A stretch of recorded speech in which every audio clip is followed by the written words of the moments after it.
Hello बच्चों, macro economics में आज हम लोग एक नया चैप्टर शुरू करने वाले हैं। बहुत ही इंटरेस्टिंग चैप्टर है। 6 मार्क्स की इसकी वेटेज है जिसका नाम है government budget and the economy. So let's get started. तो अगर हम देखें कि हर एक आजकल के जब मॉडर्न उसमें एरा में हम लोग जी रहे हैं, यहाँ पर को हर एक गवर्नमेंट चाहती है कि उसके जो कंट्री है वो आगे निकल के सामने आए। ठीक है, तो वो चाहेगी कि उसकी कंट्री भी उतनी ही डेवलप हो। अगर वो डेवलपिंग है तो वो डेवलप्ड की तरफ जाना चाहेगी, डेवलप्ड है तो और उसको थ्राइव करने की कोशिश करेगी। तो इस जो प्रोसेस होती है उसमें क्या करेगी कि वो वेलफेयर ऑफ द कंट्री की तरफ, कोई भी गवर्नमेंट होगी कि वो देखेगी कि भाई कंट्री का कितना वेलफेयर हो सकता है या नहीं हो सकता है। और अगर हम वेलफेयर की बात करें तो वेलफेयर में इंक्लूड होगा उसका इंफ्रास्ट्रक्चर डेवलपमेंट। कंट्री के अंदर कितना आप इंफ्रास्ट्रक्चर डेवलपमेंट कर सकते हैं, तभी जाके आप कहीं ना कहीं गवर्नमेंट को, एक कंट्री को ग्रो होते हुए देख सकते हैं। सेकेंड, इकोनॉमिक डेवलपमेंट की बात हम लोग कर सकते हैं। एंड वेलफेयर ऑल ओवर अगर हम देखें तो वेलफेयर कंट्री में होना चाहिए।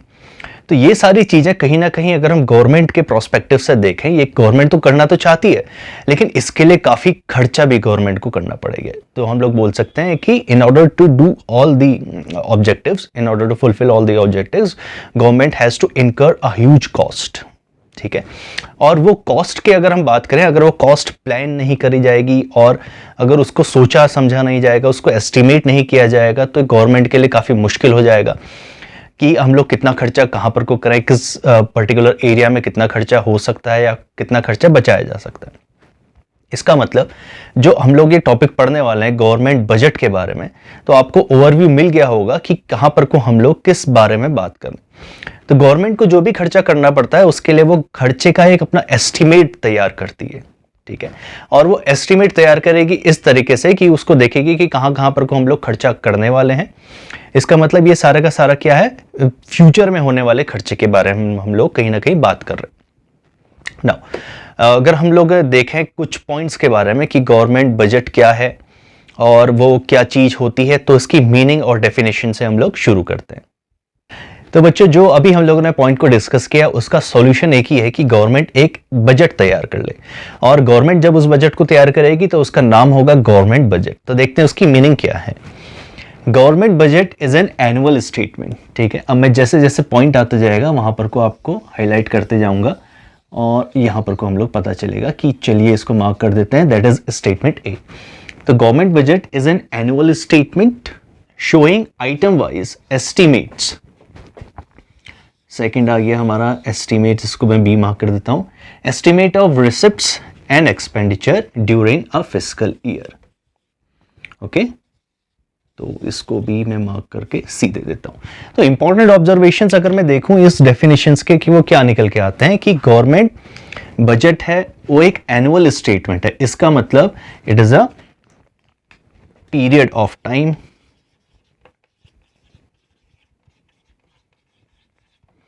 गवर्नमेंट जब अपना बजट तैयार करेगी तो वो पॉइंट ऑफ व्यू देखेगी भाई कहां से कहां तक का हम लोगों को प्लान करना है।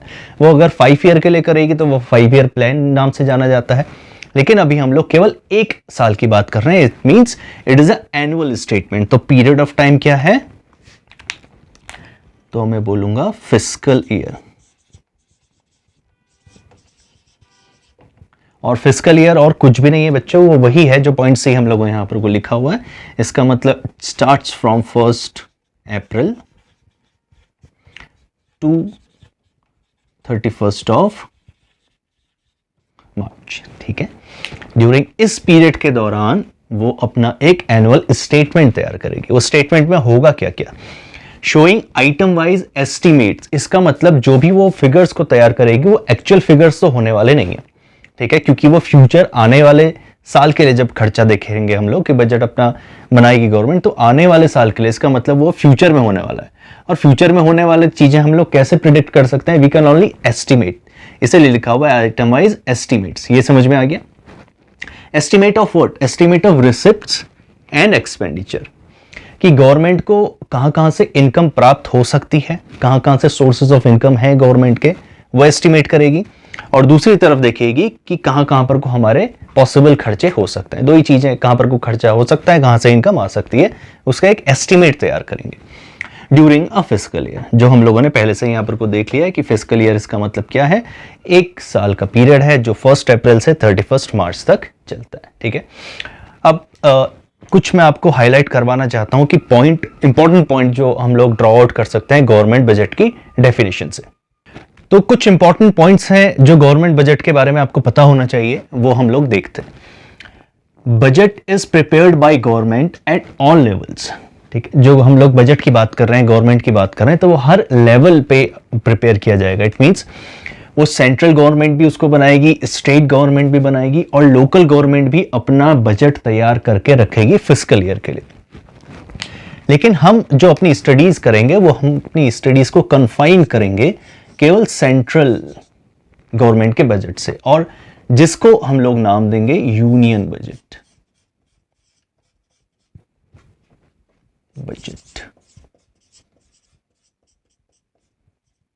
ठीक है बच्चों, क्या नाम से जाना जाता है सेंट्रल गवर्नमेंट के बजट को? Union budget.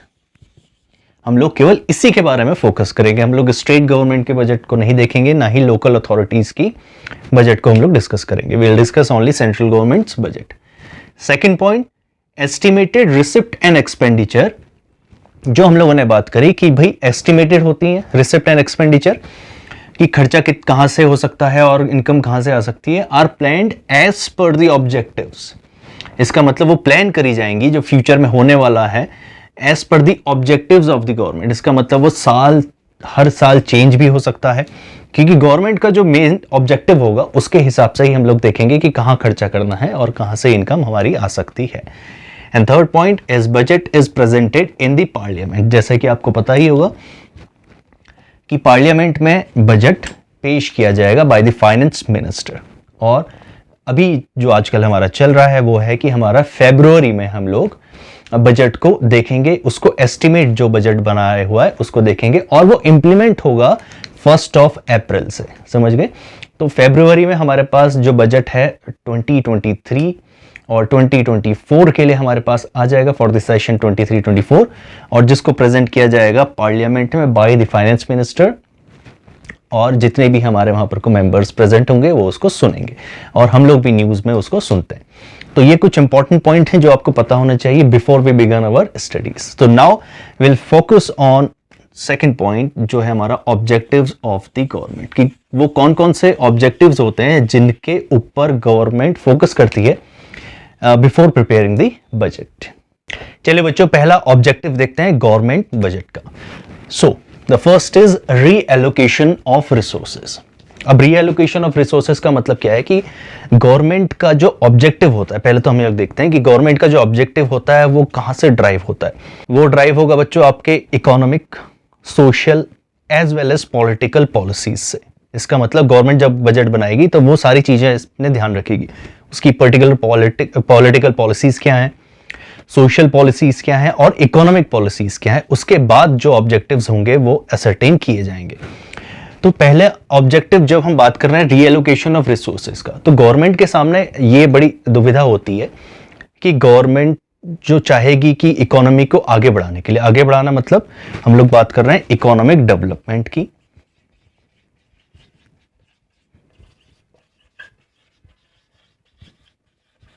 इकोनॉमिक डेवलपमेंट की, लेकिन इससे पहले तो हम लोगों ने बात करी थी सोशल वेलफेयर की। इसका मतलब अगर कंट्री के अंदर सोशल वेलफेयर भी उतना ही इंपॉर्टेंट है, राइट? और दोनों चीजें एक साथ करना बड़ा मुश्किल हो सकता है। मतलब एक चीज को अगर हम फोकस करेंगे तो दूसरी चीज ऑटोमेटिकली नेग्लेक्ट हो जाती है, लेकिन गवर्नमेंट को तो दोनों को बैलेंस बना के रखना है। तो गवर्नमेंट किस तरीके से वो ऑब्जेक्टिव को डिराइव करती है?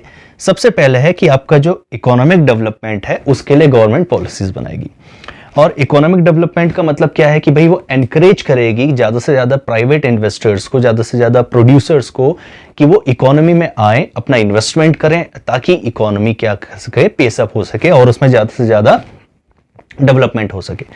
अब कहीं ना कहीं वो करने के लिए, इकोनॉमिक डेवलपमेंट करने के लिए गवर्नमेंट कुछ ना कुछ अपनी पॉलिसीज निकालेगी, और वो पॉलिसीज क्या है ये देखिए, ये यहां पर से भी कनेक्टेड है और यहां से भी, that is tax concession and subsidies. जो भी नए नए इन्वेस्टर्स हैं, जो प्रोड्यूसर्स हैं, उनको टैक्स कंसेशंस देगी और सब्सिडीज प्रोवाइड करेगी, ताकि वो एनकरेज हो सकें ज्यादा से ज्यादा प्रोड्यूस करने के लिए, राइट? साथ ही साथ गवर्नमेंट देखेगी कि जो हजार्डियस प्रोडक्ट होते हैं, ऐसे प्रोडक्ट जिनसे सोशल वेलफेयर कहीं ना कहीं कम हो रहा होता है या फिर जो सोसाइटी के लिए अच्छे नहीं है, लाइक अल्कोहल, टैबेको, इन सारी चीजों पे वो टैक्स को, कंसेशन को हटा के टैक्स को ज्यादा से ज्यादा लेने की कोशिश करेगी ताकि प्रोड्यूसर्स डिस्करेज हो वो सारी चीजें बनाने के लिए। समझ गए? अब देखते हैं दूसरी तरफ क्या वो सोशल ऑफ वेलफेयर किस तरीके से अपना अचीव कर सकती है। इकोनॉमिक एक्टिविटीज जब देख रहे होते हैं तो प्राइवेट सेक्टर्स उन्हीं इकोनॉमिक एक्टिविटीज को पे अपना फोकस करेंगे जिससे वो प्रॉफिट को मैक्सिमाइज करने की बात करेंगे, जहां से उनको मैक्सिमम प्रॉफिट मिल रहा होगा, और जहां से उनको प्रॉफिट दिख नहीं रहा होगा वो वहां पर को अपना इन्वेस्टमेंट नहीं करेंगे। तो गवर्नमेंट ऐसे सारे अपनी एक्टिविटीज में खुद से डायरेक्ट प्रोवाइड करती है सोसाइटी को, वो खुद से बोलती है कि नहीं ये चीजें हम लोग करेंगे, जो गुड्स एंड सर्विसेज हैं वो हम लोग खुद से प्रोवाइड करेंगे। अब वो हो सकता है इलेक्ट्रिसिटी, वाटर सप्लाई, सैनिटेशन का काम, ये सारी चीजें कहीं ना कहीं अगर प्राइवेट सेक्टर अपने हाथ में लेगा तो वो प्रॉफिट उसमें नहीं देख रहा है। तो सोशल वेलफेयर करने के लिए गवर्नमेंट डायरेक्टली प्रोवाइड करती है ये सारी चीजें खुद से, ताकि कंट्री के अंदर इकोनॉमिक एक्टिविटीज भी चलते रहें और सोशल वेलफेयर भी होता रहे। तो पहला ऑब्जेक्टिव आपको समझ में आ गया, रीएलोकेशन ऑफ रिसोर्सेज। इसका मतलब profit maximisation and social welfare दोनों ही एक साथ गवर्नमेंट कैसे कर सकती है उस पर ध्यान देना है। अब अगर आप देखेंगे कि इकोनॉमी में अच्छा डेवलपमेंट चल रहा है, बहुत सही तरीके से हो रहा है, तो उस पे बजट के दौरान वहां पर कोई एस्टिमेट किया जाएगा कि नहीं यहां पर को हम लोग थोड़ा सा रिलैक्सेशन कर सकते हैं या फिर कम अगर खर्चा करें तो चलेगा, लेकिन सोशल वेलफेयर पे ज्यादा फोकस करना पड़ेगा। ऑन द कॉन्ट्रेरी अगर सोशल वेलफेयर कम हो रहा होगा तो इस पे ज्यादा खर्चा एस्टिमेट किया जाएगा। ये पॉइंट यहां पर को समझने की बात है। Understood? Now begin to second objective. चलिए बच्चों, सेकंड ऑब्जेक्टिव हमारा है reducing inequality in income and wealth. अगर हम देखें कि इकोनॉमिक डेवलपमेंट जब हम बात कर रहे हैं तो इकोनॉमिक डेवलपमेंट का इनहेरिटेंट पार्ट होता है इकोनॉमिक इनइक्वालिटी। इसका मतलब अगर इकोनॉमिक डेवलपमेंट सही तरीके से चल रहा है तो कहीं ना कहीं distribution of income and wealth में इनइक्वालिटी देखने को मिलेगी ही मिलेगी। That means the producer and the other जितने भी फैक्टर्स एंगेज हैं, जो फैक्टर्स ओनर्स हैं, वो ज्यादा रिच हो ही जाएंगे क्योंकि उनके पास उतनी इनकम आ रही होती है। गवर्नमेंट का काम होता है कि इस इनकम एंड वेल्थ की जो हमारी इनइक्वालिटी है उसको रिड्यूस करना, और रिड्यूस करने के पास उसके पास एक टूल है जिसको बोलेंगे टैक्स। टैक्स से क्या कर सकता है कि गवर्नमेंट इंपोज कर सकता है high taxes from the rich. Rich से क्या करेगा, वो हाई टैक्सेस इंपोज करेगा जिससे कि हाई टैक्सेस, ठीक है, यहां पर से उनसे ज्यादा टैक्स लिया जाएगा जो भी उनके पास इनकम है, और जो भी इनकम यहां पर से इस पे आई है, गवर्नमेंट ने जो भी टैक्स कलेक्ट किया है उसको पुअर की वेलफेयर पे लगा देगा। ठीक है, वो क्या करेगा, उससे पुअर की वेलफेयर पे वो सारा का सारा पैसा लगाएगा, जिससे होगा क्या, जिसका रिजल्ट क्या होगा सोचिए। अब आप इनकी जो इनकम और वेल्थ की जो इनइक्वालिटी थी, इनके पास जो ज्यादा इनकम चली गई थी वो कम होने लगेगी, इनकी इनकम कम होगी बाय पेइंग हायर टैक्सेस, और इनका स्टैंडर्ड ऑफ लिविंग इंप्रूव होगा, जिससे हम लोग बोल सकते हैं कि social welfare can be attend. Alright, तो ये है आपका सेकंड ऑब्जेक्टिव जो बजट बनाने से पहले हम लोग देखेंगे कि भाई कितना टैक्स रेट्स रखें, ज्यादा से ज्यादा टैक्स रेट रखेंगे रिच के लिए, जिससे हमारे पास पैसा कलेक्ट होगा, सोर्स ऑफ इनकम, और जो हम लोग वेलफेयर पे लगा सकते हैं poor section of the society से, जिससे अल्टीमेटली क्या होगा, इनकी इनकम इक्वलिटी रिड्यूस हो जाएगी। तो बच्चों थर्ड जो ऑब्जेक्टिव है ये बड़ा इंपॉर्टेंट ऑब्जेक्टिव है। अगर हम देखें कि कोई भी गवर्नमेंट चाहेगी कि उसकी इकोनॉमी हमेशा स्टेबल बनी रहे। इकोनॉमिक स्टेबिलिटी का मतलब ये है कि ऐसी इकोनॉमी जहां पर को लार्ज स्केल फ्लक्चुएशंस देखने को कम मिलते हैं, और वहां कम देखने को मिलेंगे इसका मतलब वो दोनों के दोनों बीच में हो रहा होगा। लेकिन कभी अगर हो जाए कि इकोनॉमिक कंडीशंस हमारी अनस्टेबल हो जाए तो उसको स्टेबल लाने का गवर्नमेंट का पहली प्रायोरिटी होती है, द फर्स्ट ऑब्जेक्टिव। अब इन्फ्लेशनरी गैप के बारे में अगर मैं बात करूं, ये होता है बच्चों जहां पर को हमारी aggregate demand is more than aggregate supply. Inflationary gap का मतलब क्या होता है बच्चों, एक इकोनॉमी जहां पर को इन्फ्लेशनरी गैप देखने को मिलता है, मतलब जहां पर को क्या हो चुका है, ऐसी कंडीशन है इकोनॉमिक डेवलपमेंट बहुत हाई पेस पे चल रहा है, और हाई पेस पे चल रहा है जिससे कि क्या होगी, अभी जो हमने देखा था कि इकोनॉमिक इनइक्वलिटी देखने को मिलेगी इन इनकम एंड वेल्थ डिस्ट्रीब्यूशन में, जहां पर को अमीर और अमीर हो जाएगा, गरीब और गरीब होते जाएगा, उनके पास पैसा नहीं होगा, जिससे क्या होगा कि महंगाई बढ़ती है, महंगाई बढ़ेगी, फर्दर वो इंक्रीज करेगी हमारी विलिंगनेस प्रोड्यूसर्स की कि वो ज़्यादा से ज़्यादा प्रोड्यूस करें, ताकि वो प्राइजेस को देख रहे हैं हाई जाते हुए, और वो प्राइजेस को हाई जाते हुए देख रहे हैं तो इसका मतलब वो प्रॉफिट मार्जिन ज़्यादा देख रहे हैं, जिससे कि इकोनॉमिक एक्टिविटीज़ बहुत ज़्यादा अपनी पेसअप में रहती हैं, और वो कहीं ना कहीं एक इन्फ्लेशनरी गैप बना देती हैं। थोड़ा इन्फ्लेशन इकोनॉमी में अच्छी बात है, लेकिन वो इन्फ्लेशनरी गैप की बात कर रहे हैं, इसका मतलब वो ओवर एंड एक्सेस अमाउंट में इन्फ्लेशन चला गया है, और इसको कंट्रोल करने के लिए गवर्नमेंट्स अपने कुछ टूल्स को लेके सामने आती है, और वो टूल हम लोगों को क्या देखना है कि बजट से वो कैसे उसको कंट्रोल में ला सकती है। तो अगर गवर्नमेंट को ऐसी कंडीशन से टैकल करना है तो उसके लिए होता है बच्चों सरप्लस बजट। सरप्लस बजट का मतलब क्या होता है कि गवर्नमेंट अपने एक्सपेंडिचर्स को कम कर देती है, गवर्नमेंट अपने एक्सपेंडिचर्स को रोक देगी, वो खर्चा करना कम करेगी। इसका मतलब गवर्नमेंट अपनी तरफ से कोई भी इकोनॉमी में कोई एक्टिविटी नहीं करने वाली है, क्योंकि इकोनॉमी में तो वैसे ही काफ़ी एक्टिविटीज़ चल रही हैं, और जो टैक्सेस हैं उसको बढ़ा देगी, जो unequal distribution of income and wealth देखा है उसको रिड्यूस करने के लिए टैक्सेस को बढ़ा देगी। ये दो टूल्स लेके आएगी जिसको बोलेंगे हम लोग सरप्लस बजट। सरप्लस बजट मतलब कि गवर्नमेंट अपना खर्चा कम कर देगी अभी के लिए, और बाद में जब हम स्टडीज पढ़ेंगे, इसमें लेटर चैप्टर में जाएंगे, तब आपको अच्छी तरह समझ में आएगा। दूसरी कंडीशन होती है बच्चों जहां पर को हमारी एग्रीगेट सप्लाई ज्यादा हो जाती है एग्रीगेट डिमांड से।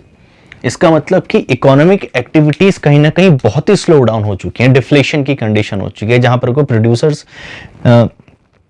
ने अपना पूरा का पूरा जो पैसा लगा हुआ है वो सब कुछ लगा के रखा हुआ है, लेकिन फिर भी वो प्रॉफिट्स को अर्न नहीं कर पा रहे क्योंकि डिमांड हमारे पास बहुत कम है, और ये कंडीशन होती है जहां पर को डिफ्लेशनरी गैप की बात हो रही होती है। तो ऐसी कंडीशन भी एक एक्सट्रीम एंड की तरफ है, ये भी इकोनॉमिकली खराब है, और गवर्नमेंट चाहेगी कि इसको स्टेबल करने की कोशिश करेगी, और इस पर्टिकुलर पोर्शन के लिए उसके पास टूल है, that is deficit budget. Deficit budget का मतलब क्या है कि जब प्रोड्यूसर्स विल नहीं करेंगे इकोनॉमिक एक्टिविटी में पार्टिसिपेट करना, डिमांड नहीं है, कौन प्रोड्यूसर चाहेगा कि भाई प्रोड्यूस करें, क्योंकि वो प्रॉफिट मार्जिन तो अर्न करते हुए देख नहीं रहा है। इसका मतलब प्रोड्यूसर्स अपना हाथ खींच रहे हैं, और गवर्नमेंट को वहां पर को आगे आना पड़ता है, और वहां पर को अपना खर्चा बढ़ाना पड़ता है। तो एक्सपेंडिचर वहां पर को क्या होगा, गवर्नमेंट का बहुत ज्यादा देखने को मिलेगा। इसका मतलब गवर्नमेंट के जो सोर्सेज ऑफ इनकम है, अगर वो 100 रुपए हैं, लेकिन गवर्नमेंट को अगर खर्चा करना है 1000 रुपए का, वो फिर भी करेगी, उसी को बोलेंगे डेफिसिट बजट। गवर्नमेंट घाटे में जाके भी अपने एक्सपेंडिचर को करेगी। और दूसरा यह है कि टैक्स, क्योंकि हमारे पास इकोनॉमी के अंदर वैसे ही इनकम डिस्ट्रीब्यूट कम हो रही है, तो जनरली ऐसी कंडीशंस में टैक्सेस भी गवर्नमेंट क्या कर देती है, अपने रेट्स को लो डाउन कर देती है, ताकि लोगों के पास जो पैसा है वो एडिशनल खर्च हो सके, सामानों में, वस्तुओं में, कंजप्शन में खर्च हो सके ज़्यादा से ज़्यादा, और गवर्नमेंट के पास वो पैसा ना आए। तो गवर्नमेंट के पास सोर्स भी कम हो रहा है, देखिए सोर्स ऑफ इनकम भी गवर्नमेंट अपना कम कर रही है, एज वेल एज खर्चा भी बढ़ा रही है। ऐसी कंडीशन को बोलेंगे डेफिसिट बजट। अब समझ में आ गया थ्रू बजट हम लोग इसको कैसे इकोनॉमी को स्टेबल कर सकते हैं। Now moving on to our next objective. तो बच्चों नेक्स्ट हमारा ऑब्जेक्टिव है मैनेजमेंट ऑफ पब्लिक एंटरप्राइजेस। और जब मैंने शुरुआत में आपको बताया था कि government budget is an outcome of government economic, social and political policies. तो यहां पर को जब कोई भी बिफोर द इलेक्शंस जो पार्टी होती है, पॉलिटिकल पार्टी जो सेंट्रल गवर्नमेंट जो रन हो रही है, वहां पर को जब वो अपना मैनिफेस्टो जारी करती है, वहां पर को कुछ वादे आपसे किए जाते हैं। वो वादे हो सकते हैं कि सोशल वेलफेयर के बारे में जब हम डिस्कस करते हैं, तो वही चीज जब गवर्नमेंट अपने बजट में उस चीज को लेके आती है, तब हम बात करेंगे कि मैनेजमेंट ऑफ पब्लिक एंटरप्राइजेस कैसे होगा। मैं पर्टिकुलरली हमारे कंट्री के बारे में इसको बात करने की कोशिश कर रहा हूं। तो सोशल वेलफेयर जब अटेंड करने की बात आएगी, तो सोशल वेलफेयर पब्लिक एंटरप्राइजेस तो कभी करेंगी नहीं, वो तो प्रॉफिट मैक्सिमाइजेशन की तरफ देखेंगी। तो गवर्नमेंट ऐसे पब्लिक सेक्टर्स को रन करती है जहां पर से सोशल वेलफेयर को अटेन किया जा सके, और out of all the social welfare जो करना होता है उसके लिए वो अपनी जिसको बोलते हैं पीएसयूज को रन हो रही हो, पब्लिक सेक्टर एंटरप्राइजेस, और जनरली उसको क्लब करके हम लोग बोल देते हैं दैट इज नेचुरल मोनोपोलीज। ठीक है, नेचुरल मोनोपोलीज क्या होती हैं अभी डिस्कस करते हैं। तो थ्रू अपनी जो भी पब्लिक सेक्टर एंटरप्राइजेस होती है उससे वो फुलफिल कर रहा होता है अपना कौन सा ऑब्जेक्टिव्स, सोशल वेलफेयर का, जो कहीं ना कहीं वो अपने वादे उसने किए होते हैं उसको फुलफिल करने की कोशिश कर रहा होता है, और जो हर गवर्नमेंट का बेसिक ऑब्जेक्टिव भी होता है। नेचुरल मोनोपोलीज बच्चे वो ऐसी एंटरप्राइजेस होती हैं, ऐसी पब्लिक एंटरप्राइजेस होती हैं जो एक सिंगल एंटरप्राइज बाकी प्राइवेट एंटरप्राइजेस से कम कीमत पे गुड्स एंड सर्विसेज को प्रोड्यूस कर सकती है। लाइक मैं इसके कुछ एग्जांपल्स अगर आपको दूं, railway, post office, electric department, electricity department, अभी हम लोगों ने देखा म्युनिसिपल वाटर सप्लाई जो होती है, वाटर सप्लाई डिपार्टमेंट, ये सारी चीजें हमारी नेचुरल मोनोपोलीज के अंदर आएंगी, जहां पर को मेन ऑब्जेक्टिव होगा सोशल वेलफेयर, और जो प्राइवेट सेक्टर से कम कीमतों पे हम लोगों को वो प्रोडक्ट को प्रोवाइड करवा रही होती है। तो यही है मैनेजमेंट ऑफ पब्लिक एंटरप्राइजेस। तो बजट का मतलब यह है कि गवर्नमेंट बजट, वहां पर को कितना पैसा, कितना proportion of money will be spent on public enterprises management. Understood? Now moving on to our next objective. अब देखते हैं सबसे इंपॉर्टेंट ऑब्जेक्टिव किसी भी गवर्नमेंट बजट का, वो है दैट इज इकोनॉमिक ग्रोथ, कि किसी भी इकोनॉमी में कैसे हम लोग ग्रोथ ला सकते हैं, डेवलपिंग को डेवलप नेशन कैसे बनाया जा सकता है, उसके लिए गवर्नमेंट हर साल अपने कुछ स्कीम से लेके आती है। तो अगर हम देखें कि प्राइवेट सेक्टर को अगर हम एनकरेज करें, प्राइवेट सेक्टर को अगर एनकरेज करें ज़्यादा से ज़्यादा इन्वेस्टमेंट करने के लिए, जिससे कि हमारी इकोनॉमिक एक्टिविटीज़ ज़्यादा से ज़्यादा बढ़े और इकोनॉमी ग्रो करे, उसके लिए गवर्नमेंट को क्या करना पड़ेगा, जिसको हम लोग बोल सकते हैं कि प्रोडक्टिव वेंचर्स एंड प्रोजेक्ट्स को अगर हम लोगों को एनकरेज करना है, इसको हम लोगों को बूस्टअप करना है, तो उसके लिए हमारे पास टूल्स हैं। टैक्स कम करना पड़ेगा, टैक्स कंसेशंस देने पड़ेंगे, रिबेट्स देने पड़ेंगे, रिबेट सब्सिडीज देनी पड़ेगी, टैक्स हॉलीडेज कहीं पर को देना पड़ेगा उन लोगों को। तो ये सारी स्कीम्स हैं जहां पर को हम लोगों को प्रोडक्टिव वेंचर्स को एनकरेज करना पड़ेगा, जिससे ज़्यादा से ज़्यादा प्राइवेट पार्टिसिपेशन हो। और अगर ऐसा होता है तो कहीं ना कहीं हम लोग बोल सकते हैं कि इकोनॉमी के अंदर सेविंग्स एंड इन्वेस्टमेंट्स हमारे बढ़ जाएंगे। इसका हम लोग बोल सकते हैं कि it stimulates savings and investment in an economy, उसको बढ़ावा देता है। और अगर सेविंग एंड इन्वेस्टमेंट इकोनॉमी के अंदर चल रहा है, इसका मतलब इकोनॉमी आगे ग्रो होने के लिए काफ़ी अच्छी हमारी प्रोस्पेक्ट दिख रही है। सेविंग्स होंगे तो सेविंग्स जनरली हमारा, आपको पता है, रूट होके अल्टीमेटली वो इन्वेस्टमेंट की तरफ ही जा रही होती है। तो इन्वेस्टमेंट अगर हो रहे हैं तो फिर से हमारा इकोनॉमी ग्रो करने की तरफ देख रहे हैं। दूसरा, गवर्नमेंट अपनी तरफ से भी एक्सपेंडिचर कर सकता है, ये तो उसकी दूसरी पॉलिसीज हो गई, दैट इज टैक्स रिबेट्स अपने गवर्नमेंट में अपने सोर्सेज ऑफ इनकम को कम कर सकता है। दूसरा, अपना खर्चा बढ़ा सकता है, स्पेंडिंग ऑन इंफ्रास्ट्रक्चर, और अगर ज़्यादा से ज़्यादा इंफ्रास्ट्रक्चर पे स्पेंड करेगी गवर्नमेंट तो वहां पर को आपकी प्रोडक्शन एक्टिविटीज बूस्टअप हो जाएंगी, क्योंकि spending on infrastructure only can boost up production activities on other sectors also. वो दूसरे सेक्टर्स में भी डिमांड को बढ़ाएंगी और वहां भी इकोनॉमिक एक्टिविटीज को पेसअप करने में हेल्प करेंगे। जब अदर सेक्टर्स भी हमारे बूस्टअप हो रहे हैं तो ये इकोनॉमिक ग्रोथ की तरफ कोई भी इकोनॉमी जाते हुए दिखती है। अब बस कुछ चीजें हैं जो गवर्नमेंट को यहाँ पर को देखनी पड़ेगी कि अगर ये पॉलिसीज लेके आनी है तो क्या इन्फ्लेशन रेट्स क्या चल रहे हैं, टैक्स रेट्स क्या चल रहे हैं, और जब हम बात करते हैं कि जो लैंडिंग रेट्स हैं वो ज़्यादा हाई ना हो, मतलब उधार जो लेने का जो प्रक्रिया होती है, मतलब वो जो रेट्स होते हैं वो ज़्यादा हाई ना हो, जिससे कि एक टर्म होता है डेट ट्रैप होता है, उसमें ना फंस जाएं लोग, जिससे कि वो निकलना बड़ा मुश्किल होता है। तो यहाँ पर कोई ये सारी चीज़ें हैं जो पॉइंट गवर्नमेंट को ध्यान में रखनी पड़ेंगी। Otherwise this is very important objective of any government budget. एक ऑब्जेक्टिव और है जिसको बोल सकते हैं reducing the economic disparities. Economic disparities का मतलब कोई एक रीजन होता है जहां पर को बहुत ज्यादा इकोनॉमिक ग्रोथ देखने को मिल रहा है, वहां पर कोई इकोनॉमिक ग्रोथ है, इकोनॉमिक एक्टिविटीज ज्यादा है, और कोई एक रीजन होता है जहां पर को हमारी इकोनॉमिक एक्टिविटीज बहुत ही डल है, वहां पर को कुछ भी इकोनॉमिक एक्टिविटीज चल नहीं रही है। तो ऐसी चीज को हम लोग बोलेंगे इकोनॉमिक डिस्पैरिटीज, जहां पर को एक जगह तो काफी अच्छी जगह दिख रही है और दूसरा जहां पर को कुछ भी विकास नहीं हुआ है। तो गवर्नमेंट का ये भी एक बड़ा मकसद होता है थ्रू इट्स गवर्नमेंट बजट कि वो इकोनॉमिक डिस्पैरिटीज, जिसको हम बोल सकते हैं रीजनल डिस्पैरिटीज, को कैसे वो रिड्यूस करे, जिसको इकोनॉमिक रीजनल डिस्पैरिटीज नाम से जाना जाएगा। तो वहां पर को उस रीजन, पर्टिकुलर रीजन में वो काफी बूस्ट अप कर सकती है, वहां पर को टैक्स रिबेट दे सकती है। जो पॉइंट्स हम लोगों ने देखे उस पर्टिकुलर रीजन्स के लिए वो सारी स्कीम्स को लेके आएगी। तो ये हैं इसके कुछ objectives of government budget. Next topic में हम लोग दूसरे उसमें इसको डिटेल में डिस्कस करेंगे। So until then, studies.